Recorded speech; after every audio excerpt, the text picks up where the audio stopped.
नमो तस्स भगवतो अरहतो सम्मा सम्बुद्धस्स। बुद्ध और उनका धम्म बाबा साहेब डॉक्टर अम्बेडकर द्वारा रचित कालजयी पुस्तकों के इस रचना संसार में आपका स्वागत है। आप जानते हैं कि इस समय हम लोग बाबा साहेब डॉक्टर अम्बेडकर द्वारा मूल रूप से अंग्रेजी में रचित ग्रंथ द बुद्ध एंड हिज धम्मा, इसका ये हिंदी अनुवाद आप तक पहुंचा रहे हैं। और ये जो हिंदी अनुवाद है, ये हिंदी अनुवाद डॉक्टर भदंत आनंद कौशल्यायन जी का है। आइए इस कड़ी में आगे बढ़ते हैं। आपको याद भी दिला देते हैं कि ये बुद्ध और उनका धम्म के चतुर्थ कांड का चौथा भाग है। और इस चौथे भाग में बाबा साहेब इस समय जो बात समझा रहे हैं वो ये है कि गृहस्थों के लिए तथागत बुद्ध क्या मार्गदर्शन करते हैं। इसमें इस छोटे से शीर्षक के साथ बाबा साहेब आगे बढ़ रहे हैं। वे लिखते हैं कि सुचरित्र बने रहने का क्या मार्ग है। तो इस मार्ग को समझाते हुए अब बाबा साहेब ने लिखा है कि आदमी का पतन कैसे होता है। एक छोटा सा सवाल कि आदमी का पतन कैसे होता है। तो यहां तथागत बुद्ध की शिक्षाओं के द्वारा बाबा साहेब इस बात को समझा रहे हैं। लिखा है कि एक बार तथागत बुद्ध श्रावस्ती में अनाथ पिंडक के जेतवना राम में ठहरे हुए थे। यहां तथागत ने बड़ा लंबा वक्त बिताया है श्रावस्ती के जेतवना राम में। अब जब रात काफी बीत चुकी थी तो एक देवता जिसके प्रकाश ने सारे जेतवन को प्रकाशित कर दिया था, तथागत के पास आया और पास आकर श्रद्धापूर्वक अभिवादन किया और एक और खड़ा हो गया। इस प्रकार खड़े होकर उसने तथागत से निवेदन किया। इस तरह से बातचीत के कई प्रसंग बुद्ध और उनका धम्म में और खास तौर पर बौद्ध साहित्य में मिलते हैं कि जिसमें लोग, राजा, देवता ये सब तथागत के पास आते हैं और उनसे अपनी शंकाओं का समाधान जानने की कोशिश करते हैं। तो देखिए यहां उसने तथागत से निवेदन किया कि तथागत, मैं आपकी सेवा में प्रश्न पूछने के लिए उपस्थित हुआ हूं। ये शिष्टाचार का एक हिस्सा है कि हम किसी से अगर पूछना चाहते हैं, जानना चाहते हैं, तो उससे ये पूछा जाता है कि क्या हम आपसे पूछें या ना पूछें। तो मैं आपकी सेवा में प्रश्न पूछने के लिए उपस्थित हुआ हूं। कृपया बताएं कि आदमी का पतन कैसे होता है। एक आदमी है, उसका पतन होता है मतलब वो अपने चरित्र से गिर जाता है, अपनी अच्छाई से नीचे गिरता है, तो उसका पतन माना जाता है। तो तथागत बुद्ध ने आदमी के पतन के कारणों का वर्णन करना स्वीकार किया। और देखिए हम सब के लिए ये एक बड़ा अच्छा मार्गदर्शन है, हम सब के लिए ये लागू होता है। और इस मार्गदर्शन के साथ यदि जीवन में बने रहें तो देखिए कि एक बेहतर जीवन की ओर हम लोग चले जाते हैं। तथागत कहते हैं उन्नतिशील आदमी के लक्षण भी आसान हैं और पतनोन्मुख आदमी के लक्षण भी आसान हैं। जो धम्म से प्रेम करता है वो उन्नत होता है और जो धम्म से घृणा करता है उसका पतन होता है। धम्म, इसका अर्थ पहले समझ लें कि वो मार्ग, जिस मार्ग को हमने अपना जीवन यापन करने के लिए ग्रहण किया है, धारण किया है, वो मार्ग सही है या नहीं, इसके प्रति हमेशा जागरूक रहना होता है।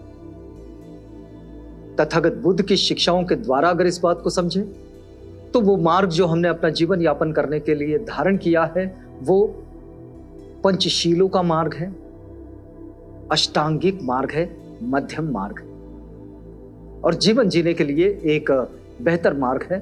उसे अगर 3 वाक्यों में समझा जाए तो किसी भी पाप कर्म का ना करना, अच्छी शिक्षाओं को ग्रहण करना और अपने चित्त को हमेशा परिशुद्धता की प्रक्रिया में शामिल रखना। बस 3 बातें। अब ये बात जीवन यापन करते हुए अपने साथ 24 घंटे रखना होता है, सातों दिन। जो चूक गए सो चूक गए। सुधार संभव है, लेकिन मार्गदर्शन के लिए अष्टांगिक मार्ग, चलने के लिए पंचशीलों का अधिष्ठान। अब देखिए, तथागत समझा रहे हैं कि असत्पुरुष उसे अच्छे लगते हैं। किसे? वो जो पतनोन्मुख होता है, जो पतन की ओर होता है, नीचे की ओर होता है। असत्पुरुष उसे अच्छे लगते हैं, सत्पुरुष उसे अच्छे नहीं लगते। असत्पुरुषों का धर्म उसे अच्छा लगता है। ये पतनोन्मुख आदमी का लक्षण है।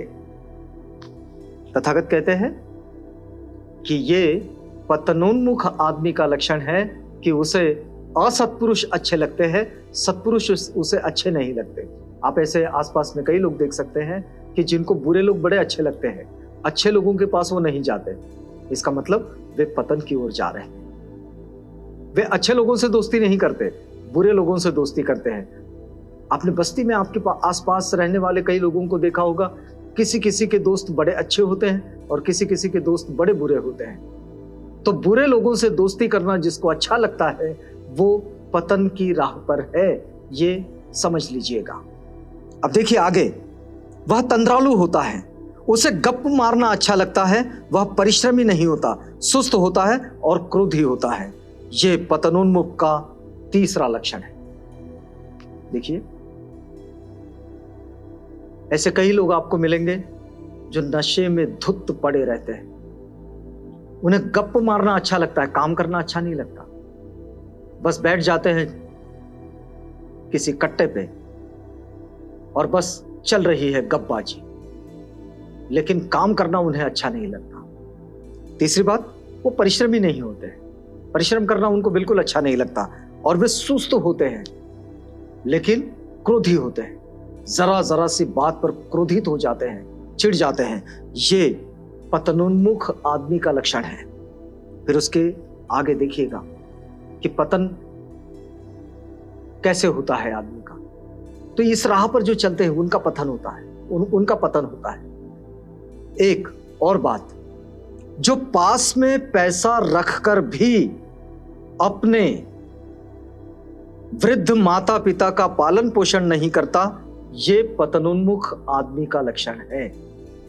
जो अपने वृद्ध माता पिता का पालन पोषण नहीं करता, उसके पास पैसे होने पर भी, ऐसे कई लोग हम देखते हैं कि जो आर्थिक दृष्टि से बड़े सक्षम है, लेकिन उनके माता पिता, वृद्ध माता पिता बहुत परेशान है। तो ये पतनोन्मुख आदमी का लक्षण है, मतलब इसका सफर नीचे की ओर है। अब देखिए, जो झूठ बोलकर किसी भले आदमी को, किसी श्रमण को व किसी अन्य साधु को ठगता है, वो पतनोन्मुख आदमी है। जो भले लोगों को झूठ बोलकर ठग देता है। ठग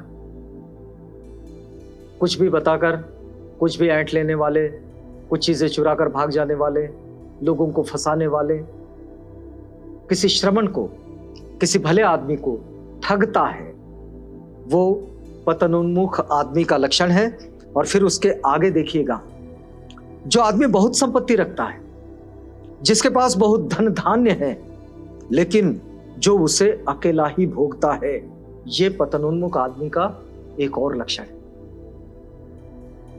ऐसे भी लोग हमें हमारे आसपास देखने को मिल जाते हैं कि जिनके पास बहुत धन होता है, अकुत धन होता है, लेकिन वो धन वे अकेले ही भोगते हैं, किसी को देते नहीं, किसी के साथ मिल बांट कर उसका उपभोग नहीं करते।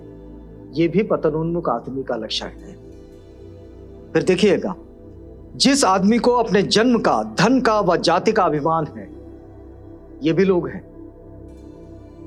कि जिस आदमी को अपने धन का, जाति का बड़ा अभिमान होता है, अपने जन्म का बड़ा अभिमान होता है, मैं फला कुल में मेरा जन्म हुआ है, इसका भी बड़ा अभिमान होता है। और वो अपने संबंधियों को दूर दूर रखता है।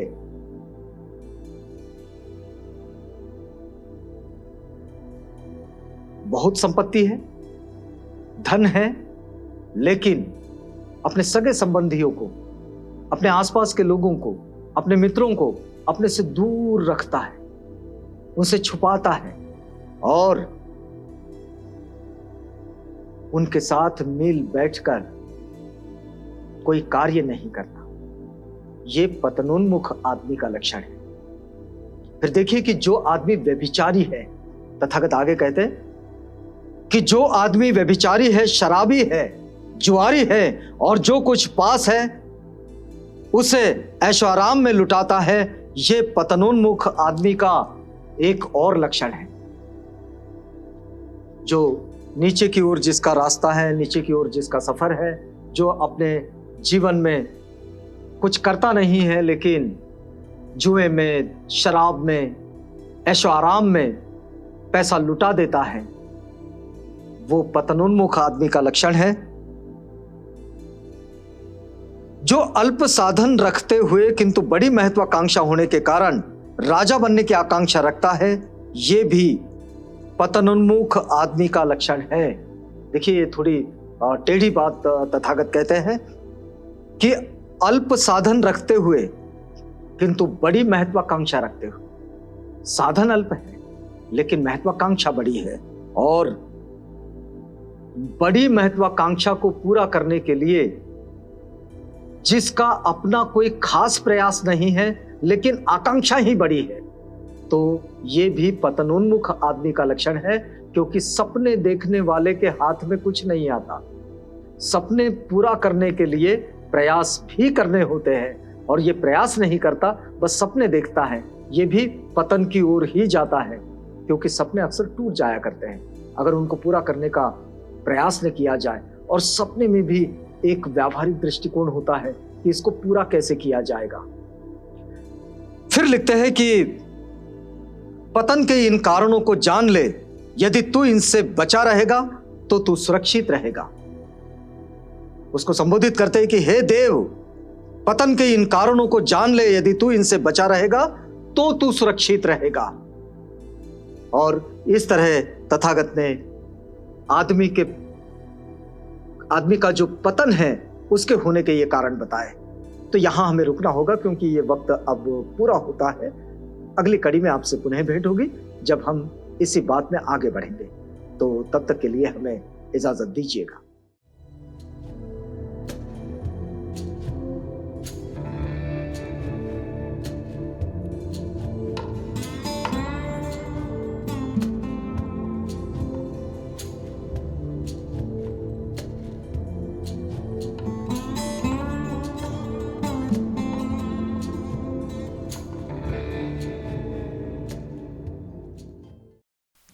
बुद्ध और उनका धम्म।